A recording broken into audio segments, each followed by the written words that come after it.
আজকে আপনাদের সাথে নতুন একটা ভিডিও শেয়ার করার জন্য চলে আসলাম। তো আজকে আমি একটা খাবারের ভিডিও শেয়ার করব।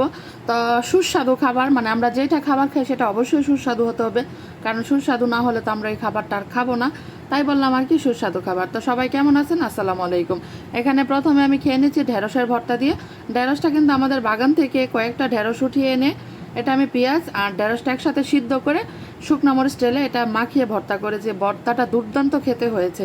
আপনারা অবশ্যই একবার এভাবে ভর্তা করবেন, কারণ আমরা সাধারণত কাঁচা পেঁয়াজ দিয়ে আমরা সবাই ভর্তাটা করি, কিন্তু একবার ঢেঁড়স আর পেঁয়াজটা একসাথে সিদ্ধ করে ভর্তাটা করে দেখবেন, খুবই ভালো হয় আলহামদুলিল্লাহ।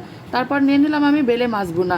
তা আমরা কিন্তু বেলে মাছটা ভুনা করেছি। আমরা কোনো তরকারিতে কিন্তু অতটা শুকনো পছন্দ করি না।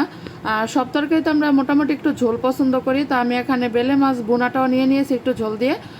তো আমরা এটা খেয়ে নিচ্ছি। এই যে দেখুন, আমি কিন্তু এখন মাছ দিয়ে একটা বাইক দিয়ে নিচ্ছি। তো মাছ ভুনাটাও কিন্তু আলহামদুলিল্লাহ অসাধারণ ভালো হয়েছে। আমি কিন্তু এখানে খুবই হালকা তেল মশলায় রান্না করেছি। এখানে কিন্তু বেশি তেল মশলা খুবই মানে যাবেই না, মানে আমি দেই না। আর সাথে কিন্তু এখন একটু ঝালটা কম হয়েছে আমার মনে হচ্ছে। তাই আমি একটা কাঁচামরিচ ডলে নিচ্ছি। এখন ডলে ভাতটাকে একদম মজা করে চটকিয়ে মেখে নেব। মেখে এটা আমি সুন্দর করে খেয়ে নিচ্ছি। এই যে দেখুন, যখন আমার বেলে মাছটা খাওয়া হয়ে যাবে তারপরে তো আমি নিয়ে নিব কহি তরকারি। মানে এটা আমাদের বাগান থেকে কহি উঠিয়ে এনে আমরা ইলিশ মাছ দিয়ে রান্না করেছি।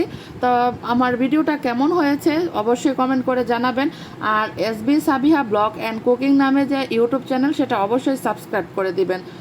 আর টিকটকে এসবি সাবিহা নামে টিকটক যে, ওইটার মধ্যে অবশ্যই ফলো দিয়ে দিবেন যদি আপনাদের ভালো লাগে।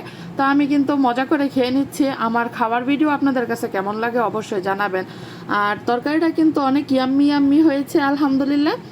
আর সবচেয়ে বড় কথা, গাছের সবজি, শহরের মধ্যে থেকে গাছের সবজি খাওয়াটা কিন্তু অনেক মানে একটা বড় কথা। আর খেয়ে নিচ্ছে, অনেক ভালো হয়েছে। তো আমার ভিডিওটা আপনাদের কাছে কেমন লাগে অবশ্যই আমাকে কমেন্ট করে জানাবেন।